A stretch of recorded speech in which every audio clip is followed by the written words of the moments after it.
marka maanta waxaanu joognaa intiinan waxa tiin intii gacanta ku haysay basic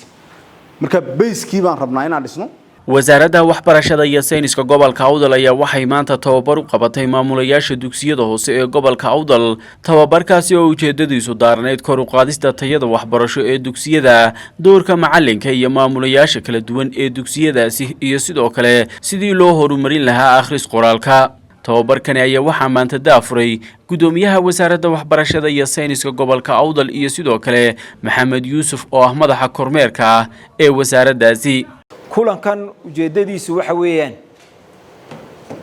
ay isugu yimaadeen maamulayaasha dugsiyada dhexe inaynu isla eegno hawlaha aynu ka wadno dugsiyada kuwaas oo ka kooban qaybo kala duwan waxaynu eegi doonaa insha Allah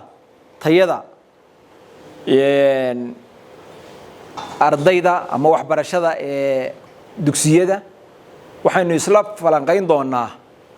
roolka ama doorka uu ku leeyahay maamuluhu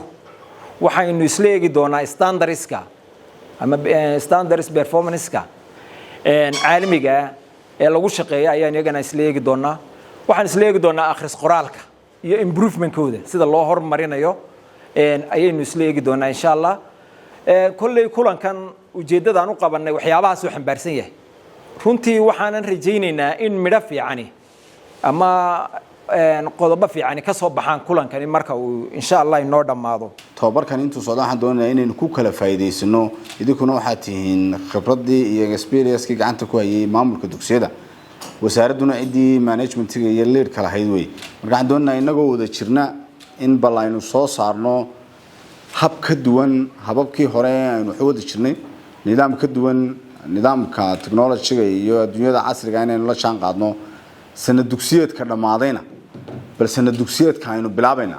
waxa uu kaga duwanaanayo iyo maxaadaanay qiimeynaha aynu halkan ku kala qaadanayno inaynu maxaadaan ku kala bogno si guud waxaan doonayaa wasaaradda waxbarashadu standardska ay doonayso inay dugsiyada sanadkani qiimeeyntoodan ku qiimeeyno inaan la wadaagno taasoo doonayna hadhow tooyeenayna dhicin dugsi yiraahdo anigu nidaamka wax loo eegayo qaabka loo sameeyo qiimeynta ama kormeerkan cusub waxba kama fahansani inay meesh ka baxdo marka aan doonaynaa inagoo wada socona qiimeyntii qaabkay wax u dhacayaan aanu halkan kula wadaagnay inaynu dugsiyadeena kula laabno dhowr eeriyo muhiima ayaa intuu tababarkani socda aynu dul istaagi doonaa oo ka mid tahay roolka maamulaha ee dugsiga waad garanaysiin aad ku baraarugsantiin laakiin de maxaa soo kordhay markasta adduunyada qaabka maamulaha iyo roolkiisa standardska waxba ku soo biiray aan doonayaa inaynu update ahaano inaynan ka dhicin maxaadaan adduunyada iyo qaabka wax loo wada inaynan ka dhicin waana kaan handhow tooyaana kugu qiimeynayna qodobka u dambeeya aan doonayo tababarkeena maanta inuu xoog saaro waa akhris qoraalkii oo barbarinka sanad dugsiyeedka cusub ee galayna diyaar galowgeena inaynu ku darsano qiimeynaha cusub ee aan soo kordhinayna ay ka mid tahay ardayga grade 3 maxaadaan maanta grade 4 noqdo aan xisaabfaladana ka shaqeyn karin waxna qori karin waxna akhrin karin macallinkii u dhigay waxba uu dhigina uu lugooyay macallinkaasi qorshaynu ka yeelanayna wixii laga yeelayna waa la isla eegi doonaa waxaan idin tusaynaa qiimeyna cadaan oo sameeynay tijaabooyin aanu sameeynay oo ogaanay maxaadaanay improvement-ka laga gaaray qiimeynta markii aanu sameeynay ardayga grade 2 ahaa xisaabfalna ka shaqeyn karaynin waxbana qori karaynin waxbana akhrin karaynin tooliskaanu sina marka lagu eego maxaadaanay macallinkuna uu soo jeesto halka uu soo gaaray hadduu maalintii hore ahaa 10% maalinta dambe 70% soo istaagay